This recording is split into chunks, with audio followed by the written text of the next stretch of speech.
네, 자, 미러키 박서 인디애나 페이서스의 플레이오프 1라운드 3번 시드와 6번 시드의 맞대결 한번 미리 내다 보겠습니다. 자, 양팀 올 시즌에 5번 붙었습니다. 네, 원래는 같은 디비전은 총 4번 맞붙게 되는데 왜 5번이냐? 플레인 토너먼트 일정 때문에 살짝 바뀌었어요. 그래서 5번을 붙었는데 인디애나 페이서스가 4승 1패로 압도했습니다. 네, 그래서 인디애나 페이서스가 뭐 거둔 시즌 47승 가운데 4승이 미러키를 상대로 거둔 승리였고 두 팀의 승차는 2승에 불과했어요. 그만큼 동부 컨퍼런스는 아주 오밀조밀하게 모여 있었습니다. 그래서 미러키는 49승 33패 50승에 실패를 했고요. 닥 리버스 감독이 부임한 이후에 뭐 전혀 달라진 면을 보여주지 못했습니다. 수비력이 좋아졌다 맞는 얘기죠. 하지만 공격력이 그만큼 구려졌고요. 닥 리버스 감독이 지휘봉을 잡은 이후에 미러키의 성적은 17승 19패 5할 승률 안 됐습니다. 자, 일단 오펜시브 레이팅을 살펴보면 미러키 전체 6위입니다만 닥 리버스 감독이 부임한 이후에는 공격력이 떨어졌어요. 자, 디펜시브 레이팅은 19위. 반대로 리버스 감독이 지휘봉을 잡고 나서는 수비력은 좋아졌는데 넷 레이팅이 전체 12위에 불과합니다. 페이스는 뭐 비교적 빠른 편이었어요. 페이스는 전체 7위. 뭐 야니스의 템포 푸시, 뭐 릴라드의 퀵샷, 뭐 여러 가지 요인이 있었는데 느린 편은 아니었습니다.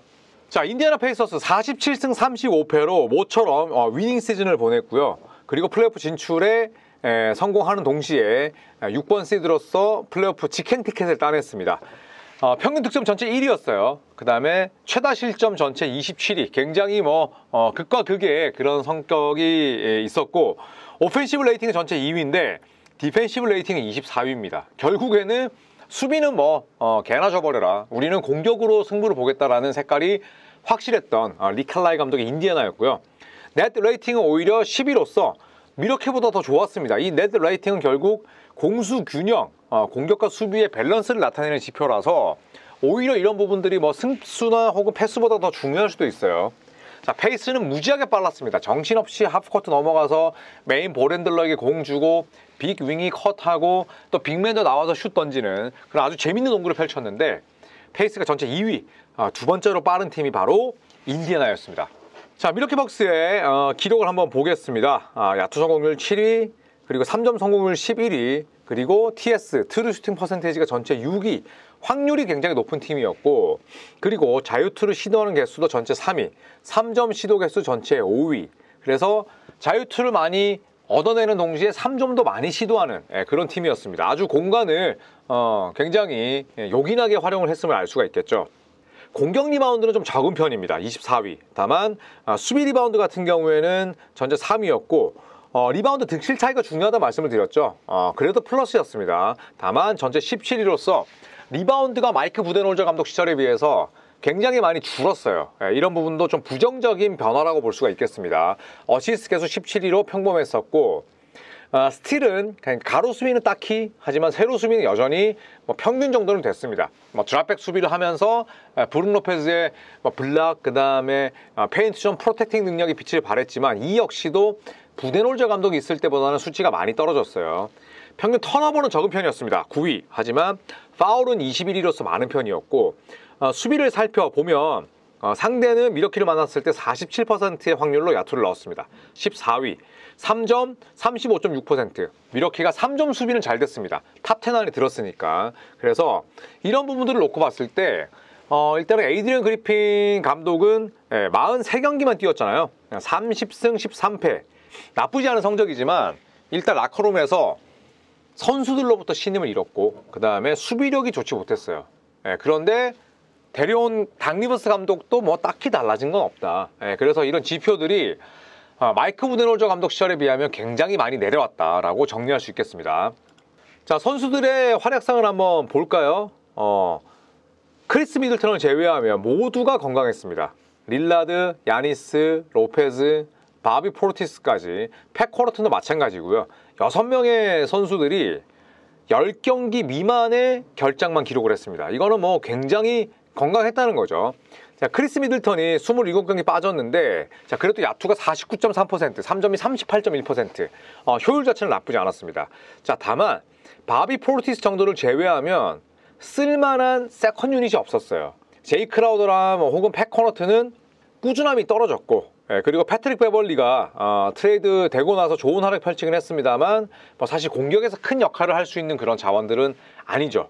그래서 시즌을 치르면서 계속 주전에 대한 과부하가 있었고, 또 릴라드 같은 경우에는 야투가 42.4%까지 떨어졌습니다. 3점도 35.4%, 평균 24득점에 뭐 어시스트 7개 던진 선수에게 어떻게 돌을 던지겠습니까만은 우리가 기대했던 만큼의 시너지 효과나 혹은 볼륨은 아니었어요. 그리고 설상가상으로 릴라드도 부상, 야니스도 부상 중입니다. 야니스는 1차전에 나오지 못할 가능성이 크고 현재 릴라드도 부상을 달고 있는데 여러모로 밀워키 벅스에게 지금 악재가 찾아온 상태죠.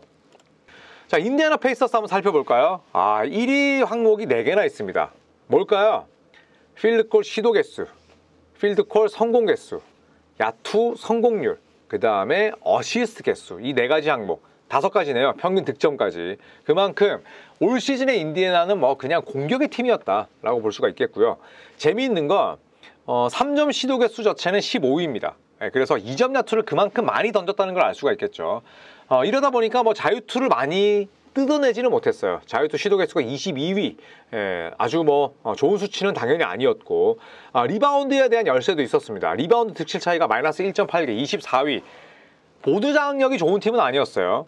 다만 쉴 새 없이 달리고 패스 뿌리고, 또 마일스 터너가 뭐 블락을 해낸 공을 수비 리바운드 잡고 빠르게 속공으로 연결하는 그런 공격이 많이 나왔는데, 그럼에도 불구하고 턴오버가 9번째였다는 건 굉장히 긍정적입니다. 파울을 21.4개를 했던 부분은 문제가 될 수 있는데, 왜냐하면 최다 반칙이니까.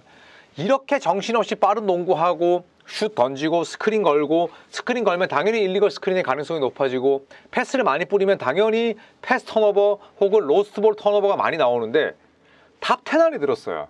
이건 대단한 능력입니다. 자, 다만 그만큼 쉽게 실점했는데요. 야투 허용률이 49.6%, 꼴찌였습니다. 그 다음에 상대로부터 뭐 공세를 막아낼 수 있는 세련된 방법은 알지 못했어요. 왜냐하면 릭 칼라이 감독이 원하는 농구는 볼핸들러 여러 명 내세워놓고 끊임없이 공간 만들고 컷인하는 그런 흔히 말하는 뭐 정말 토털 농구를 지향했기 때문에 수비 지표에서 이렇게 부정적인 부분이 나오는 거는 아마 뭐 크게 생각하진 않을 겁니다. 정리하자면 뭐 인디애나의 이번 시즌은 극단적인 공격 농구의 향연이었다라고 말씀드릴 수 있겠죠. 자, 할리버튼이 햄스트링 부상 때문에 고전했지만 결국 20득점과 10개 어시스트는 기록을 했습니다. 야투가 47.7%, 3점이 36.4%니까 뭐 효율도 대단히 훌륭했고요. 할리버튼이 왜 빼어난 선수로 성장을 했고 올스타가 됐는지를 보여줬습니다. 자, 파스칼 시아캄이 82경기 가운데 딱 절반이 41게임을 인디애나 유니폼을 입고 뛰었는데 활약 좋았죠?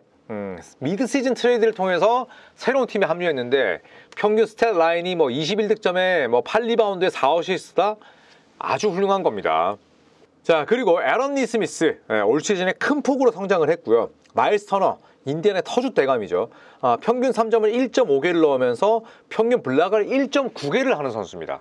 그래서 야니스의 출전 여부를 떠나서 밀워키의 어택 더 림을 공략하는 그런 동작을 막아서기 위해서는 에런 니스미스가 1선, 마일스 터너가 2선에서 그만큼 좋은 수비를 해줘야 된다는 거고요.